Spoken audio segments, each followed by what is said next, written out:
ಎಲ್ರಿಗೂ ನಮಸ್ಕಾರ. ನೀವು ನೋಡ್ತಾ ಇದ್ದೀರಾ ಟಿವಿ ವಿಕ್ರಮ. ನಾನು ಮುಮ್ತಾಜ್ ಅಬ್ದುಲ್ ನೆಲಡ್ಕ.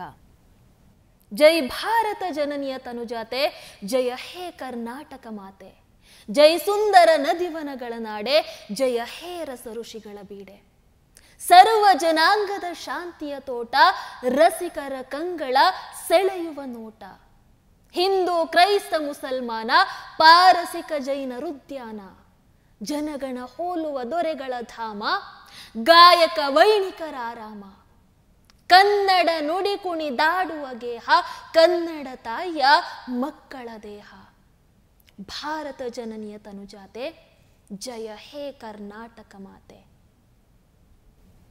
ಸದ್ಯದಲ್ಲೇ ನಮ್ಮ ನಾಡಗೀತೆಯು ಬದಲಾಗಬಹುದು. ಯಾಕಂದ್ರೆ ಕುವೆಂಪು ಅವರು ಅದರಲ್ಲಿ ಕರ್ನಾಟಕವನ್ನ ಮಾತೆ ಅಂತ ಹೇಳಿದ್ರಲ್ವಾ. ಈ ನಾಡನ್ನ ಮಾತೆ ಅಂತ ಒಪ್ಪಿಕೊಳ್ಳದವರ ಪಕ್ಷದವರೇ ಅಲ್ವಾ ನಮ್ಮ CM ಸಿದ್ದರಾಮಯ್ಯ ಸಾಹೇಬ್ರು. ಈ ನಾಡನ್ನ ಸರ್ವ ಜನಾಂಗದ ಶಾಂತಿಯ ತೋಟ ಮಾಡ್ತಾರೆ ಅಂತ ಅಂದ್ಕೊಂಡ್ವಿ.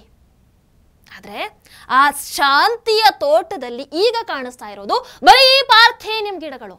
ಹೂ ಬಿಡೋ ಗಿಡಗಳನ್ನ ಕಂಡ್ರೆ ಅದ್ಯಾಕೋ ಸಿದ್ದರಾಮಯ್ಯನವರಿಗೆ ಮೈಯೆಲ್ಲ ಉರಿ ಹತ್ಕೊಳ್ಳುತ್ತೆ ಅಲ್ವಾ. ನನಗನ್ಸೋದು ಈಗ ಸಿದ್ದರಾಮಯ್ಯನವರ ಮೇಲೆ ಅವರು ಮುಸ್ಲಿಮೋ ಹಿಂದೂ ಅಂತ ನನಗೆ ಅನುಮಾನ ಬಂದ್ರೆ ನಾನು ಕೋಮುವಾದಿ ಅಂತೆ.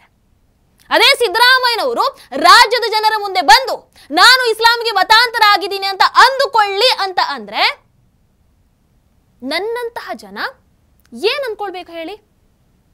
ಪ್ರಶ್ನೆ ಮಾಡ್ಬೇಕೋ ಬೇಡವೋ? ಆ ಜನರ ಅನುಮಾನವನ್ನ ಕೇಳಬಾರ್ದ ನಾವು? ವೀಕ್ಷಕರೇ, ಟಿವಿ ವಿಕ್ರಮ ಅಂದ್ರೆ ಸಿದ್ದರಾಮಯ್ಯನವರ ಸರ್ಕಾರಕ್ಕೆ ಅದ್ಯಾಕೋ ಮೊದಲಿಂದ ಕೂಡ ಆಗಲ್ಲ. ಉತ್ತರ ಉರಿ, ಸತ್ಯ ಧರ್ಮ ದೇಶ ಅಂತ ನೇರವಾಗಿ ಇದ್ದಿದ್ದನ್ನ ಇದ್ದ ಹಾಗೆ ಹೇಳ್ತೀವಿ ಅನ್ನುವಂತಹ ಭಯ ಮೊದಲಿಂದ ಕೂಡ ನಮ್ಮ ಮೇಲೆ ಒಂದಾದ ಮೇಲೊಂದು ಟಾರ್ಗೆಟ್ ಮಾಡ್ಕೊಂಡೇ ಬಂದಿದ್ದಾರೆ. ಸರ್ಕಾರ ಹೇಗೂ ನಮ್ಮದೇ ಇದೆ, ಕೇಸ್ ಹಾಕಿ ಹೆದರಿಸ್ಬಿಡೋಣ, ಆಗ ಇವರು ಮತ್ತೆ ಮಾತನಾಡೋದಕ್ಕೆ ಹೆದರಬಹುದು ಅನ್ನುವಂತಹ ಲೆಕ್ಕಾಚಾರ ಅನ್ಸುತ್ತೆ. ಅದರ ಜೊತೆಗೆ ಟಿವಿ ವಿಕ್ರಮದ ಮಹೇಶ್ ವಿಕ್ರಮ್ ಹೆಗ್ಡೆ ಅವರನ್ನ ಹೆಂಗಾದ್ರೂ ತಡಿಬೇಕು ಅಂತ ತುಂಬಾ ಪ್ರಯತ್ನವನ್ನ ಪಟ್ಟಿದ್ದಾರೆ. ಈ ಹಿಂದೆ ಕೂಡ ಅರೆಸ್ಟ್ ಕೂಡ ಮಾಡಿದ್ದಾರೆ. ಈ ಹಿಂದೆ ಕಾಂಗ್ರೆಸ್ ಸರ್ಕಾರ ಬಂದ ಮೇಲೆ ಈಗ ಈ ಅವಧಿಯಲ್ಲಿ ಏನೇನೆಲ್ಲ ಕೇಸ್ ಹಾಕಿ ಹಿಂಸೆ ಕೊಟ್ರು ಮತ್ತೆ ಹೇಳ್ಬೇಕಾದನ್ನ. ಈಗ ಅದ್ಯಾವುದಕ್ಕೂ ಕೂಡ ಅವರು ಜಗ್ಲಿಲ್ಲ ಬಗ್ಲಿಲ್ಲ ಅಂತಂದಾಗ ಅರೆಸ್ಟ್ ಮಾಡಿಸುವಂತ ಕೆಲಸವನ್ನ ಮಾಡಿದ್ದಾರೆ. ಎಲೆಕ್ಷನ್ ಬಂದ್ರೆ ಅರೆಸ್ಟ್ ಮಾಡಿಸ್ತೀರಾ, ನಿಮಗೆ ಬೇಕಾದಾಗ ಅರೆಸ್ಟ್ ಮಾಡಿಸ್ತೀರಾ. ಯಾಕಷ್ಟು ಭಯ? ಮೂಡಬಿದ್ರೆಯಲ್ಲಿ ಪೊಲೀಸರು ಸ್ವಯಂ ಪ್ರೇರಿತವಾಗಿ ಮಹೇಶ್ ವಿಕ್ರಮ್ ಹೆಗ್ಡೆ ಅವರ ಪೋಸ್ಟ್ ಕಾರ್ಡ್ನ ಒಂದು ಪೋಸ್ಟ್ ಸಲುವಾಗಿ ಕೋಮುದ್ವೇಷದ ಪ್ರಕರಣವನ್ನ ದಾಖಲಿಸ್ತಾರೆ. ವಿಚಾರಣೆ ಇದೆ ಬನ್ನಿ ಅಂತ ನೋಟಿಸ್ ಕೂಡ ಕೊಡದೆ ಠಾಣೆಗೆ ಕರೆಸ್ಕೊಂಡು ಅರೆಸ್ಟ್ ಮಾಡ್ತಾರೆ. ಶನಿವಾರ ಭಾನುವಾರ ಕೋರ್ಟ್ ಹೇಗೂ ರಜೆ ಇರುತ್ತೆ, ಬೇಲ್ ಸಿಗಲ್ಲ, ಎಲ್ಲ ಕೂಡ ಪ್ಲಾನ್ ಆಗಿತ್ತು. ಹಿಂದೂಗಳೇ, ಒಂದು ವಿಚಾರವನ್ನ ಇಲ್ಲಿ ಸೂಕ್ಷ್ಮವಾಗಿ ಗಮನಿಸಬೇಕು. ಧರ್ಮಸ್ಥಳದ ಪರವಾಗಿ ಯಾರೆಲ್ಲ ಧ್ವನಿಯನ್ನ ಎತ್ತಿದ್ರು ಅವರ ಮೇಲೆ ಒಂದರ ಮೇಲೆ ಒಂದು ಅಂತ ದೂರು ದಾಖಲಾಗ್ತಾನೆ ಇದೆ. ಒಬ್ಬರಾದ ಮೇಲೆ ಒಬ್ಬರನ್ನ ಅರೆಸ್ಟ್ ಮಾಡಿಸುವಂತಹ ಕೆಲಸಕ್ಕೆ ಸಿದ್ದರಾಮಯ್ಯನವರ ಸರ್ಕಾರ ಕೈ ಹಾಕಿದ ಹಾಗೆ ಕಾಣಿಸ್ತಾ ಇದೆ. ಮೊದಲು ಪುನೀತ್ ಕೆರೆಹಳ್ಳಿ ಅವರು ಕಾರಣನೇ ಇರಲಿಲ್ಲ, ಒಳಗೆ ಹಾಕಿದ್ರು. ಆಮೇಲೆ ಲಾಲಾಜಿ ನಾಯಕ್ ಅವರ ಮೇಲೆ ಪ್ರಕರಣ ದಾಖಲಾಯಿತು. ಈಗ ಮಹೇಶ್ ವಿಕ್ರಮ್ ಹೆಗ್ಡೆ ಅವರ ಮೇಲೆ, ಇದನ್ನ ಪಕ್ಕಕ್ಕಿಟ್ರೆ CT ರವಿ ಅವರ ಮೇಲೆ ಕೂಡ ಪ್ರಕರಣ ದಾಖಲು ಮಾಡ್ತಾರೆ. ಇಲ್ಲಿ ಧರ್ಮಸ್ಥಳದ ವಿಚಾರದಲ್ಲಿ ಬಂಧನ ಮಾಡಿದ್ರೆ ಹಿಂದೂಗಳು ದಂಗೆ ಹೇಳ್ತಾರೋ ಅಂತ ಸುಮ್ಮನಿದ್ದಂತಹ ಸರ್ಕಾರ ಸಿದ್ದರಾಮಯ್ಯನವರ ಸರ್ಕಾರ ಈಗ ಮದ್ದೂರು ಘಟನೆಯನ್ನ ನೆಪ ಮಾಡಿಕೊಂಡು ಅವರನ್ನ ಅರೆಸ್ಟ್ ಮಾಡಿಸುವಂತ ಕೆಲಸವನ್ನ ಮಾಡ್ತಾ ಇದ್ದಾರೆ. ಮಹೇಶ್ ವಿಕ್ರಮ್ ಹೆಗ್ಡೆ ಅವರನ್ನ ಯಾಕೆ ಬಂಧಿಸಿದ್ದು ಗೊತ್ತಾ? ಒಂದು ಪೋಸ್ಟ್ ಸಲುವಾಗಿ. ಪೋಸ್ಟ್ ಓದ್ತೀನಿ ನಾನು.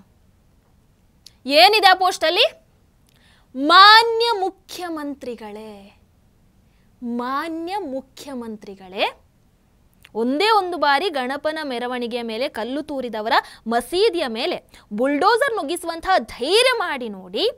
ಮುಂದಿನ ವರ್ಷ ರಾಜ್ಯದ ಯಾವ ಮೂಲೆಯಲ್ಲೂ ಕೂಡ ಇಂತಹ ಪ್ರಕರಣ ಮರುಕಳಿಸೋದಿಲ್ಲ. ವಿನಂತಿ ಮಾಡಿದ್ರು. ಈ ರೀತಿ ಮಾಡಿದ್ರಲ್ವಾ, ಸೊ ಅದಕ್ಕೆ ಈ ರೀತಿ ಮಾಡಿದ್ರೆ, ಈ ರೀತಿಯಾದಂತಹ ಒಂದು ಸ್ಟೆಪ್ ಅನ್ನ ತಗೊಂಡ್ರೆ ಅವ್ರು ಸೈಲೆಂಟ್ ಆಗಿ ಬಿಡ್ತಾರೆ, ಸಮಸ್ಯೆಗೊಂದು ಪರಿಹಾರ ಅನ್ನೋ ರೀತಿ ಏನೊಂದು ಹೇಳಿದ್ರು. ಇದರಲ್ಲಿ ಕೋಮುದ್ವೇಷ ಹರಡುವಂಥದ್ದು ಏನಿತ್ತು? ಕೋಮುದ್ವೇಷ ಹರಡುವಂತಹ ವಿಚಾರಗಳು ಕಣ್ಣಿಗೆ ಕಾಣಿಸ್ಕೊಳ್ಳಲ್ಲ. ಈ ರೀತಿಯಾದಂತಹ ವಿಚಾರಗಳು ಕೋಮುದ್ವೇಷ ಆಗ್ಬಿಡುತ್ತೆ. ಮಹೇಶ್ ವಿಕ್ರಮ್ ಹೆಗ್ಡೆ ಅಂತವರು ಯಾವುದೇ ಪೋಸ್ಟ್ ಹಾಕ್ಲಿ ಅಥವಾ ಏನೇ ಮಾತಾಡ್ಲಿ ಎಲ್ಲ ಕೋಮುದ್ವೇಷ ಹರಡೋದು, ಸಮಾಜದ ಸ್ವಾಸ್ಥ್ಯವನ್ನ ಹಾಳು ಮಾಡೋದು. ಅಲ್ಲ, ಬಹುಶಃ ಈ ಪೋಸ್ಟ್ ಹಾಕಿದ್ದು ತಪ್ಪಾಯ್ತು ಅಂತ ಅನ್ಸುತ್ತೆ. ಯಾಕಂದ್ರೆ ಮದ್ದೂರು ಘಟನೆಯನ್ನ ಒಂದು ಚಿಕ್ಕ ಘಟನೆ ಅಂತ ಹೋಮ್ ಮಿನಿಸ್ಟರ್ ಪರಮೇಶ್ವರ್ ಅವರು ಹೇಳಿದಾಗ್ಲೇ ಅರ್ಥ ಮಾಡ್ಕೊಳ್ಬೇಕಾಗಿತ್ತು ನಾವು. ಸರ್ಕಾರ ಅವರ ಪರವಾಗಿ ನಿಂತಿದೆ, ಹೀಗಿರುವಾಗ ನಾವೇನಾದ್ರೂ ಸಿಎಂ ಸಾಹೇಬರನ್ನ ಪ್ರಶ್ನೆ ಮಾಡಿದ್ರೆ ನಮ್ಮನ್ನ ಅರೆಸ್ಟ್ ಮಾಡ್ತಾರೆ ಅನ್ನುವಂಥದ್ದನ್ನ ಮಹೇಶ್ ವಿಕ್ರಮ್ ಹೆಗ್ಡೆ ಅವರು ಅರ್ಥ ಮಾಡ್ಕೊಳ್ಬೇಕಿತ್ತಲ್ವಾ ಅಲ್ವಾ? ಎಷ್ಟಾದ್ರೂ ಇಂದಿರಾ ಗಾಂಧಿ ಅವರ ಎಮರ್ಜೆನ್ಸಿ ತಂದಂತಹ ಪಕ್ಷ ಅಲ್ವೇ? ಪ್ರಶ್ನೆ ಮಾಡಿದ್ರೆ ಅರೆಸ್ಟ್ ಮಾಡೇ ಮಾಡ್ತಾರೆ. ಸಿಎಂ ಸಾಹೇಬರನ್ನ ಪ್ರಶ್ನೆ ಮಾಡೋ ಹಾಗೆ ಇಲ್ಲ, ಪ್ರಶ್ನೆ ಮಾಡಿದ್ರೆ ಅರೆಸ್ಟ್ ಮಾಡಿ ಒಳಗೆ ಹಾಕ್ತಾರೆ.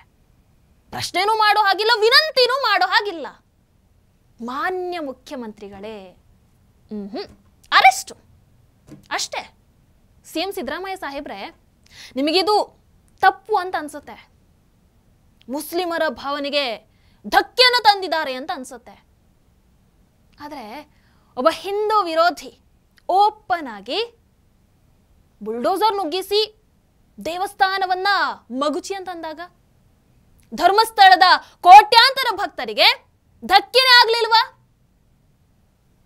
ಆ ಹೇಳಿದವರ ಮೇಲೆ ಯಾವ ಕೇಸನ್ನು ಹಾಕಲಾಯಿತು? ಹಿಂದೂಗಳದ್ದು ಧಾರ್ಮಿಕ ನಂಬಿಕೆ ಇಲ್ಲ, ಹಿಂದೂಗಳಿಗೆ ಧಾರ್ಮಿಕ ಭಾವನೆ, ಅವರ ಧಾರ್ಮಿಕ ಭಾವನೆಗೆ ಧಕ್ಕೆ ಅಂತಹ ವಿಚಾರ ಎಲ್ಲ ಬರಲ್ಲ.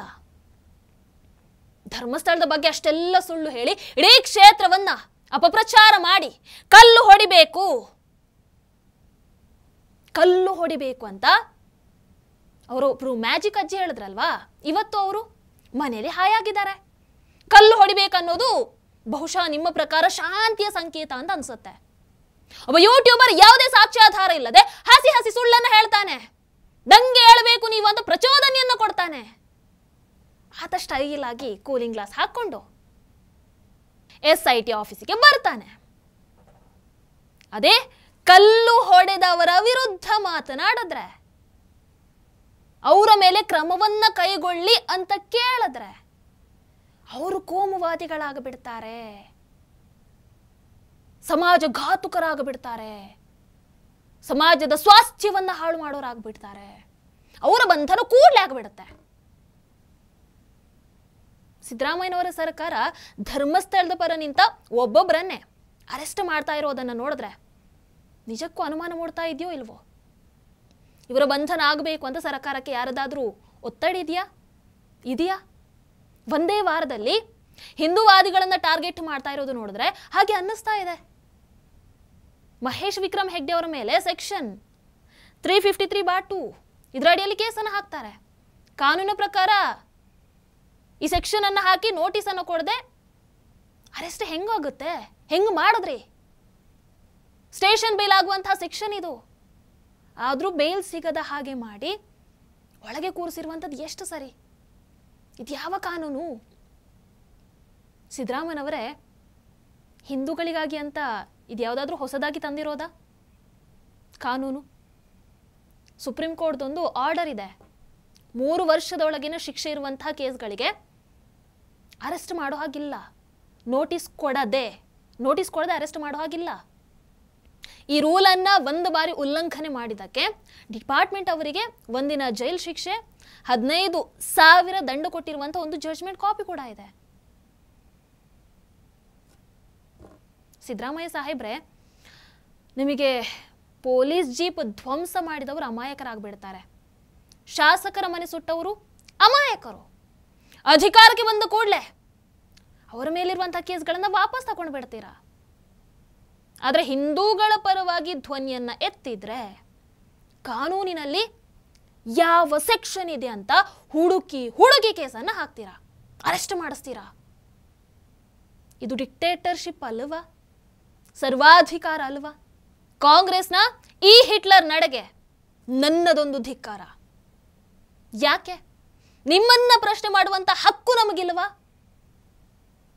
ಅಧಿಕಾರದಲ್ಲಿ ಕೂರಿಸಿದವರು ಇದೇ ಜನ ಅಲ್ವಾ ನಿಮ್ಮನ್ನ? ನಮ್ಮ ಪ್ರಶ್ನೆ ಮಾಡುವಂತ ಅಧಿಕಾರವನ್ನು ಕಿತ್ಕೊಳ್ಳೋದಕ್ಕೆ ನೀವ್ ಯಾರು? ಫ್ರೀಡಮ್ ಆಫ್ ಸ್ಪೀಚ್ ಇದೆ, ಅದನ್ನ ಹತ್ತಿಕ್ಕುವಂತ ಕೆಲಸವನ್ನ ಯಾಕೆ ಮಾಡ್ತಾ ಇದ್ದೀರಾ? ಅಭಿವ್ಯಕ್ತಿ ಸ್ವಾತಂತ್ರ್ಯ ಇಲ್ವಾ ಹಾಗಾದ್ರೆ?